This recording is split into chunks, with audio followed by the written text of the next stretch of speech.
खरं म्हणजे आपण एकटे अगदी सुखात जगत असतो, पण एका दुर्लभ क्षणी एक चेहरा आपल्याला भेटतो. अक्कल गहाण पडते, बेजा कामातून जातो, टक्क उघड्या डोळ्यांनी आपण चक्क लग्न करतो.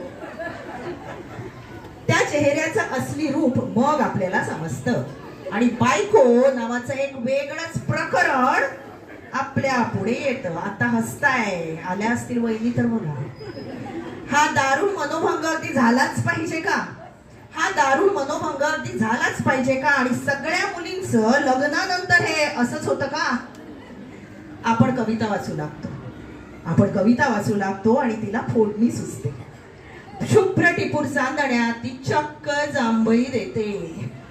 मैत्रिणी रस्त्यात भेटल्या की बाजारात तासनतास तिष्ठत ठेवते. पण मित्रांच्या घोळक्यातून, खास करून रविवारी सकाळी बरं का, मित्रांच्या घोळक्यातून मात्र ओढून आंघोळीला काढते.